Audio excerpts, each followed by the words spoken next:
শ্রীকৃষ্ণ বলেন, তুমি অন্যদের চোখে ভালো হওয়ার চেষ্টা করছো, কিন্তু কখনো কি নিজেকে জিজ্ঞেস করেছো তুমি নিজের কাছে কি? তুমি প্রতিদিন নিজেকে প্রমাণ করছো সেই মানুষদের সামনে যারা কখনো তোমাকে বুঝতেই পারবে না। শোনো, যেদিন তুমি নিজেকে প্রমাণ করে নেবে সেদিন তোমার আর অন্যদের কারোর প্রয়োজন হবে না। তো হ্যালো গাইস, আজ আবার তোমাদের সামনে আরেকটি নতুন ব্লগ নিয়ে চলে আসলাম। আশা করি ব্লগটা ভালো লাগবে। আর সকাল সকাল দেখো, উঠে তো সমস্ত কাজকর্ম সেরে আমি অফিসে গেছিলাম। আর তারপরে তো বাড়িতে এসে ফ্রিজে কিছু মাছ ছিল, সেই মাছগুলোকে একটু জলে ভিজিয়ে রাখলাম। আসলে ডিপ ফ্রিজে থাকলে এটা বরফ হয়ে থাকে আর কি, খুবই ঠান্ডা হয়ে থাকে, অনেকটা টাইম লাগে। সাথে করে 2-3টে ডিম সিদ্ধ বসিয়ে দিয়েছিলাম। আজ সকালে টিফিনের সাথে এই ডিম সিদ্ধটা নেব। আর ওপরের ঘরে উঠে যখন দরজাটা খুলি, এত পরিমাণ আলো ভেতরে ঢোকে আর খুব ভালো লাগে জানো তো। এদিকে যখন আগের দিন দুপুরবেলা জামা কাপড়গুলো মেলে দিয়েছিলাম, তখন ঘোর অন্ধকার করে অল্প অল্প বৃষ্টি পড়ছিল।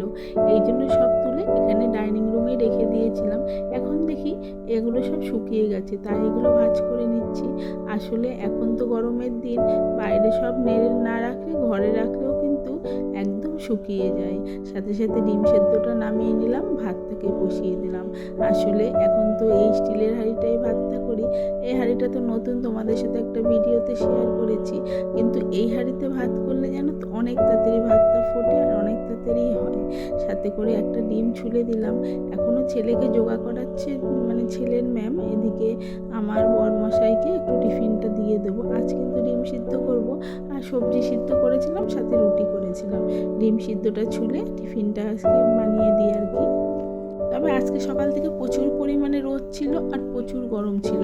আসার সময় কিছুটা সবজি নিয়ে এসেছিলাম, ওই ধরো পাতলা পাতলা যে ডাঁটাগুলো হয়, ওই ডাঁটা, পটল, এগুলো নিয়ে এসেছিলাম। আসলে ঘরে যে চিংড়ি মাছ ছিল সেটা কিন্তু আমার খেয়াল ছিল। আজ মনে মনে ভেবেছিলাম ওই পাতলা ডাঁটা, পটল, একটু মিষ্টি কুমড়ো, আলু দিয়ে চিংড়ি মাছটা একটু পাতলা ঝোল ঝোল বানাবো। এটা খেতে না আমার খুব ভালো লাগে চিংড়ি মাছ দিয়ে। আর এই ডাঁটাটা থাকলে কিন্তু খুব ভালো হয়। আর ফ্রিজের মধ্যে একটা লাউ ছিল, লাউটাকে তো বের করেছিলাম, কিন্তু লাউটার আর কিছু করা হয়ে ওঠেনি আজকে। আজ ওই 2 রকম মাছই করবো, এক পাবদা মাছ আর একটা চিংড়ি মাছ। পাবদা মাছটা তো আমি একটু সর্ষের পোস্ত দিয়ে সবসময় বানিয়ে থাকি, এটা কিন্তু খেতে খুবই ভালো লাগে। এদিকে তেল গরম করে চিংড়ি মাছটা লবণ হলুদ মাখিয়ে আমি বসিয়ে দিয়েছিলাম ভাজা। যেহেতু চিংড়ি মাছ বেশি ভাজতে হয় না, অল্প একটু ভেজেই কিন্তু মাছটাকে তুলে নেবো আর কি। আর এইভাবে চিংড়ি মাছ রান্না করলে গরমের মধ্যে কিন্তু কোনো সমস্যাও হয় না, খেতে কিন্তু খুবই ভালো লাগে। তো তরকারিগুলোকে কিন্তু আমি আগে ভালো করে কেটে ধুয়ে বেছে রেখেছিলাম। আর এদিকে একটু কালো জিরে ফোড়ন দিয়ে দিলাম। কালো জিরেটা একটু ফোড়ন, একটু তেলটার মধ্যে গরম হলে তাই ওই সবজিগুলো দিয়ে দেবো। আসলে এই ডাঁটাগুলো এক একটা রাতে এত পরিমাণ খেতে ভালো হয় না সত্যি। আর এটা যদি এই তরকারি বড়ি দিয়ে করলেও অসম্ভব লাগে সুন্দর খেতে। তো দেখো, তরকারিটা কিন্তু আমার মোটামুটি হয়ে গেছে। আজ আর বেশি কিছু রান্না করব না, গরম এত পরিমাণ গরম পড়েছে, খেতে কিন্তু বেশি তরকারি ভালো লাগবে না। আর ওই যে পাবদা মাছটা করার জন্য কিছুটা সাদা সর্ষে, কিছুটা কালো সর্ষে আর কিছুটা পোস্ত নিয়ে নিলাম। ওর মধ্যে একটু টমেটো দিয়ে, কাঁচা লঙ্কা দিয়ে একবারে পেস্ট করে নেব। আর এইভাবে কিন্তু আমি পাবদা মাছটা সবসময়ই করে থাকি। তবে আমাদের বাড়ি যে পরিমাণ পাবদা মাছ খাওয়া হয়, আমার মনে হয় এরকম পাবদা মাছ মানে অন্য কেউ খায় না। আমার ছেলে পাবদা মাছ এতটাই পছন্দ করে, আর আমার ছেলে যেটা পছন্দ করে আমার বরকে একবার বললে ও সঙ্গে সঙ্গেই সেটা করার চেষ্টা করে। এদিকে পাবদা মাছগুলো ভেজে নিলাম। পাবদা মাছ ভাজতে গেলে আমার অনেকটাই ভয় করে, কারণ এত পরিমাণ ফোটে আর কিছু বলার নেই। আর যে খানিকটা মাছ বেঁচেছিল সেটা আবার কিন্তু ডিপের ঢুকিয়ে দিলাম আর কি। তবে এখন যা পরিমাণ গরম পড়েছে, সেই মনে হচ্ছে যেন ঝড় বৃষ্টি তো নেই।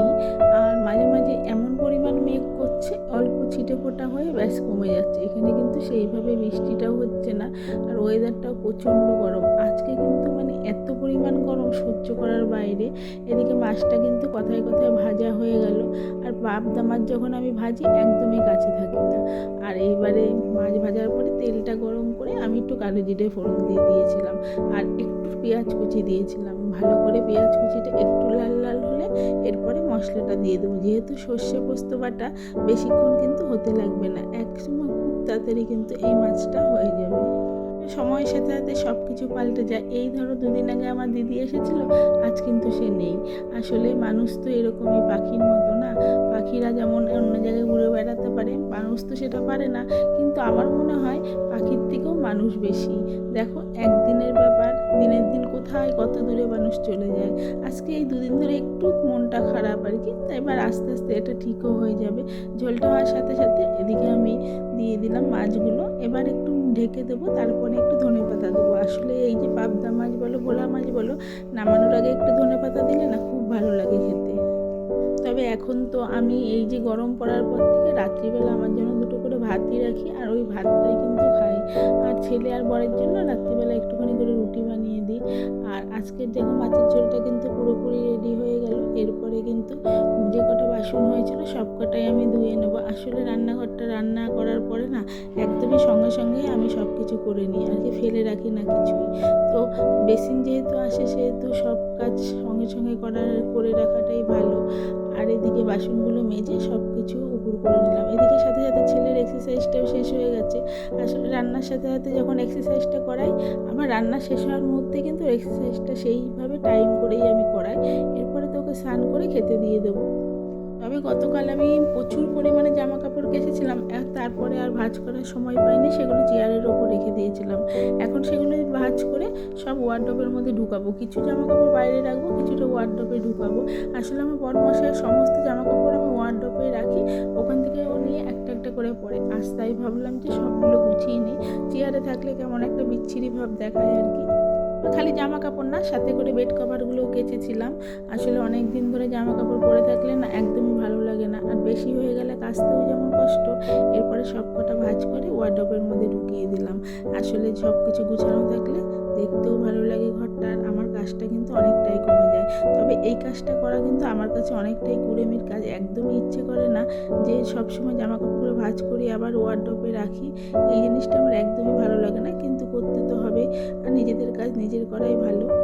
তবে আজকের ব্লগটা এখানেই শেষ করছি।